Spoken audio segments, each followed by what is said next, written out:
What's happening, everybody? Welcome back to the TB Toycast YouTube channel, and it is Saturday, and yes, that means it's time for another edition of What's on the Pegs, your weekly Saturday tradition. This may be going up a little bit late today, as I had a pretty busy week and I didn't have time to really record anything, so we're making it happen on Saturday morning, but hopefully it'll be up by this evening for sure. Of course, always a fun episode.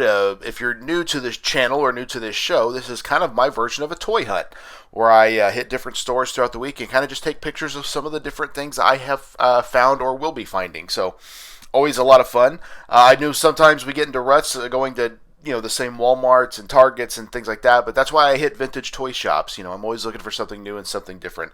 Of course, this is episode 23. So check out a lot of my previous archived episodes, always 22 episodes obviously in the can, as well as my weekly unboxing videos, so check those out as well. But this was a fun find at a vintage toy shop. I hadn't seen these in actually a pretty long time, and these were pretty popular. Of course, these came from McFarlane, which I didn't know that. I probably knew that, but had forgotten. But Austin Powers, how cool are these? The Austin Powers figures. Of course, we got the Fembot, Scott Evil, Dr. Evil. I love the trading card. Is that a trading card? It's some type of a stand. Definitely cool. I would love to see Austin Powers figures again in 2025. I think that would be really, really fun. I don't know if that would necessarily light the world on fire these days, but I would be all for it. I think it's kind of cool. I remember a few years ago they had a line of Funko Pops, and I thought that was fun, so, why not? It's always kind of fun to see different and unique stuff, so I remember seeing these at, like, KB Toys and just thinking, like, wow, Austin Powers figures. But even then, as you can see, these are, what, 10, 8, 12 bucks each? Not crazy expensive. But I remember when I saw them thinking, like, ooh, those are more adult-themed. Even though I had seen Austin Powers, I could tell these were definitely more of an adult-themed type of collectible. And they definitely were more of a collectible than an action figure, as it were. But kind of cool to get a Scott Evil, because I know Seth Green himself is a big action figure guy. If you've ever seen Robot Chicken, you know what I'm talking about. So, always cool to see Austin Powers figures. I tend to not take pictures of loose stuff too often, but I had to with these. It is the California Raisins. Man, these guys were everywhere when I was a kid. Like, this is like a late 80s phenomenon right here. Oddly enough, there was actually, I actually have a copy of it because it was released online but never, like, formally released to retailers.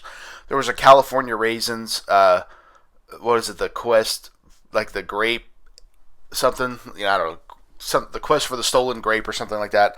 It was a Nintendo game from Capcom, a full game that the California Raisins were in, which, it makes sense because Nintendo was kind of making a lot of unique properties into video games at that time, so it wasn't really out of the ordinary, I guess, but I remember, like, how popular these guys were. Everybody knew the California Raisins in the late 80s, and it's kind of weird because they've completely, like no one hardly remembers these anymore. And it's crazy because they really were hugely popular for a very long time. But again, I think that kind of goes with the territory of how things become insanely popular and then very quickly just kind of fall off the face of the earth. And the California Raisins definitely did that. Frankenberry and Count Chocula. These are great. These, of course, come from Jada Toys. 25 bucks takes these home. Not terrible. They're cereal action figures. They've also recently done a Tony the Tiger, and I know they've shown off a Fred Flintstone and Barney Rubble, respectively, from Fruity Pebbles and Cocoa Pebbles. Never a big Cocoa Pebble guy, but love Fruity Pebbles. Oh my gosh, so good. But a cereal action figure, like, who needs that? And every time I see this, I'm like, I don't need this, I don't need this, I don't need this. But let's be honest. This is pretty cool. I think there's also a Boo Berry. I didn't see him in this store, but I don't know. It's always cool to see stuff like this, right? It's so unique, so different. And good on Jada Toys for giving us different stuff. I think that's kind of what has set them apart. They've done great with Street Fighter. I recently ordered all the Scooby-Doo figures. I'll be unboxing those on the channel relatively soon. It's just, I don't know, really cool stuff to see. So good on Jada Toys for that. I like it a lot. Some interesting ones here from G.I. Joe Street Fighter. We got a carded Dalsum. $85 takes that home. Not exactly the cheapest. And then from the He-Man, the New Adventures of He-Man, is that Brack? I don't know this character real well. I remember these figures a little bit more than the Masters of the Universe, because these are like early 90s. So this is really more my wheelhouse, but I remember not really thinking too much of, like, they didn't do a lot for me. And never really watched the cartoon. But again, I remember, my cousins having all the Masters of the Universe figures, and I always thought those were great. I played with those a lot. In fact, I've been unboxing a lot of Masterverse figures and kind of reminiscing about some of those memories of, seeing Grizzlor or Merman and some of those characters and just being like, wow, they're really fun toys, right? Even if you don't know the characters, they're fun toys. And sometimes that's the key. So definitely cool to see. And that's, again, why I like vintage toy shops. $85 is a lot of money, but if this is something you're looking for, this probably a better deal than eBay because you know it's going to be in good shape. You don't have to worry about shipping. So sometimes stuff like that is definitely a good thing. That is for sure. Made my way over to, I believe this is a Target, right? I think this is a Target. Yeah, I think so. And I thought this was interesting. All of Series 2 of The Simpsons. We got Moe, we've got Lisa, and we got Krusty the Clown. And why I thought this was interesting is these were really hard to find. I remember seeing Krusty and Moe like once each at the same time. And I saw Lisa one time. Never saw them again. And I know the Simpsons line has been kind of looked at by a lot of people as a hard or frustrating line to collect, where I know Wave 4, a lot of people never saw Carl. A lot of people never saw like the Bumblebee Man. But I think this is a sign to me that they are coming. And some people probably got them ahead of time, but they are on the way. They will be here. So, you have to kind of be patient. But I do get the frustration because you assume, like, I'm never going to see these. Because that's what we've come to realize in toy collecting is if you wait too long, you're just never going to see them. So, it's tough. I do own all of these. I believe I unboxed all 3 of these on the channel, as a matter of fact. Wave 1 I didn't. I wasn't doing the YouTube channel at that time. But really cool figures, and like I said, the Simpsons line's great. I think it's about $13.99 each. As you can see, the price tag over Moe there, but still cheaper than a lot of other things on the market. So I'm good with it. I like it a lot. Skibidi Toilet. I've taken a picture of these before. I did it again because I legitimately have no idea what this is. Does anybody understand this? I don't get it. This is 2 Series 1 figures. We got TV Woman and Dark Speaker Man. The figures themselves look pretty good. There says they're deluxe figures from Series 1. I saw something about a Wave 2 is coming of these. Like I said, I just don't understand what this is. It's just something, and I don't know if it's just time and everything else has got ahead of me that I just don't have a clue what they are. I'm really not sure, but definitely interesting for sure. So, Skibidi Toilet. What do you guys know about them? Me? Absolutely nothing. Am I buying these? Absolutely not. I see them everywhere. I'm waiting for like a big clearance event on these. Because again, I feel like, with the $25 price point, a lot of their fan base are probably young kids who are more into YouTube than this. So, I kind of wonder. This is interesting. At Walmart, I found a set of Knuckle Crunchers. We got John Cena. We got Final Boss The Rock. And we got the American Nightmare Cody Rhodes. Couple of accessories. Looks like The Rock's got a shovel. Cena's got a crutch. Cody's got a sledgehammer. We also got a guitar. It looks like either a stretcher or possibly a table. We got a trash can with a removable lid. The Rock's got his weight belt. Cody's got the WWE title. Pretty cool set. $18. It's on clearance. It's not horribly expensive. I remember thinking these were kind of cool initially, but I'm kind of glad I didn't get into them because they do not seem like a very easy. It's definitely a table. You can see from that picture on top there, it's upside down, but you can see that it is a table. It's a WrestleMania set, as it were.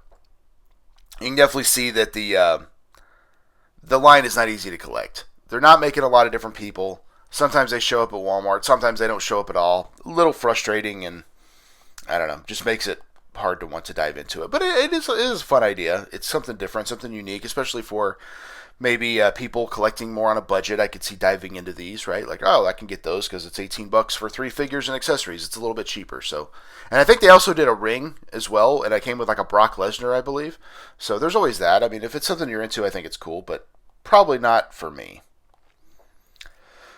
Interesting thing here, we got Toony Terror from the Universal Monsters line, Creature from the Black Lagoon. I was collecting Toony Terror briefly for a minute there, and this is the ones I wanted. I wanted Frankenstein and Dracula and the Creature and all them. And they waited like years later before they did them. So I always thought that was a little bit late in the game.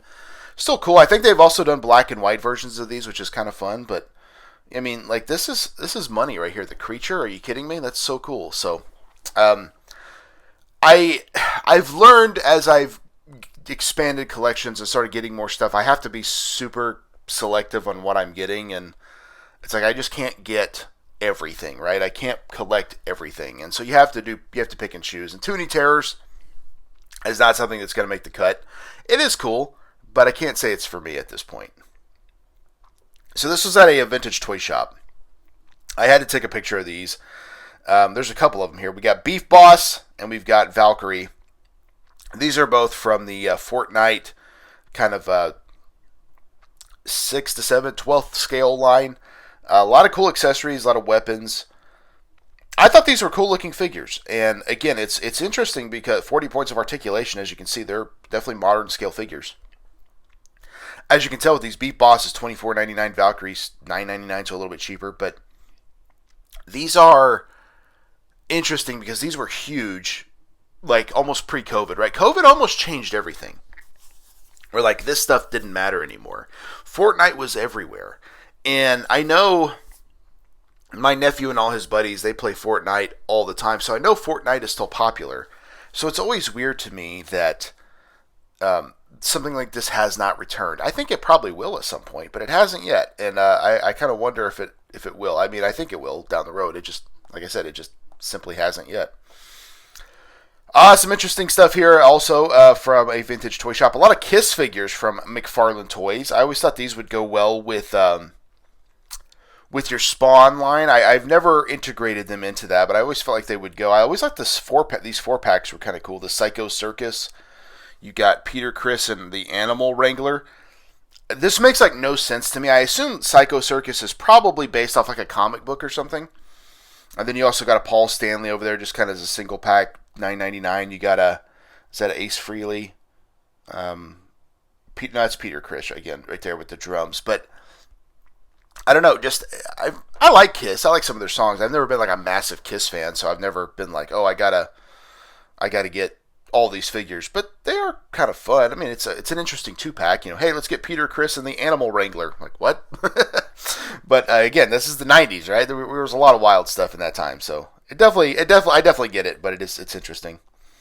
I almost picked this up, but I didn't. I kind of regret it now, and that is a starting lineup Roger Clemens figure. $9.99 takes this guy home.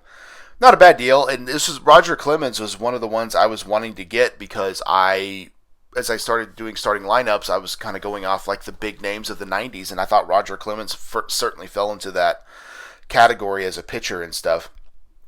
Don't have this. I may have to go back to the store and pick it up. I don't see this selling out. I mean, it might, I guess, but I don't see that happening. But it would be cool to get Roger Clemens in the collection, that is for sure.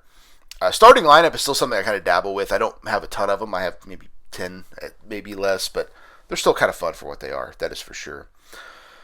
New WWE Elite showing up. Look at this. We got Dirty Dominic Mysterio. Maybe his best Elite yet. We got Braun Breaker. Definitely rocking those Steiner Brother inspired, singlet colors with the Intercontinental title. And we got in his debut NXT or WWE Elite figure, rather, all ego Ethan Page. Really, really, really cool. I feel like Ethan Page would have been nice to have his jacket, but overall, really cool looking figures. Always cool to see new Elites on the pegs.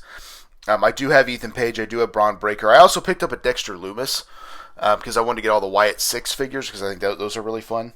I didn't see him here that day, but obviously I think that's going to be a pretty hot seller. But very, very cool. I dig these a lot. It's always cool to see new fun figures on the pegs, as it were. We're going to wrap up today with this one. I thought this was really fun. A good friend of the channel and co-host of the TB Toycast, Travis Fowler, sent me this. It is a Marvel Superheroes Bendham's Spider-Man. I remember the X-Men line. I'll be honest, I did not remember the Marvel line. I thought this was really cool. Of course, these came out from Just Toys, who did a lot of Bendham's figures. But they also had a lot of different waves. I know they did Power Rangers, they did X-Men, they did Star Wars. This is all before they were all kind of under one umbrella too, right? I always thought this was just super, super cool. I remember the WCW Bendhams from like the early 90s were kind of like this, where they were kind of more tall and gangly. And then it was almost like when the WWF line happened, they went to that more, what we know as Bendhams, like the shorter, a little bit stockier build. But to me, these are always a lot more playable, and I think they did that on purpose because you can move them more. Definitely fun. And this is honestly like, it's a pretty cool looking Spider-Man figure. They did all the indentions for his webbing. It's not painted, but it is indented. The color on him, it looks really good for a figure that's probably, 30, almost 40 years old. Looks really fun. So, $7.95, not a bad deal. If this is something you want to go back and collect, wouldn't be a bad idea to get them all. The only thing is I don't see these necessarily standing up on the shelves too well, but it is what it is. That's how it happens sometimes. So that's it. That's all I got this week for What's on the Pegs. Make sure to check out my other unboxing videos. I'm doing 3 unboxing videos every single week. Always a lot of fun there. On Monday, I dove into some big rubber guys with the one and only Ricky Morton from the Rock and Roll Express. Always kind of cool to dive into those. On Wednesday, I dove into Merman. I talked about Masters of the Universe earlier. Merman from the Masters of the Universe Masterverse collection. That was really fun. And then on Friday, went back to the world of Star Wars, the Black Series with Emperor Palpatine. Very, very fun figure as well. So check those all out. Check out the TB Toycast podcast, wherever you get your podcasts. New episodes dropping every Thursday with me and Travis. And that's it. Also, we have Tales of the Toy Box. I drop a new episode about once a month. The last episode a few weeks ago was all about He-Man and the Masters of the Universe. So check that out as well. Thank you guys very much for checking out the TB Toycast YouTube channel. This is What's on the Pegs, and we will see you in the toy aisle. Yeah. One more time.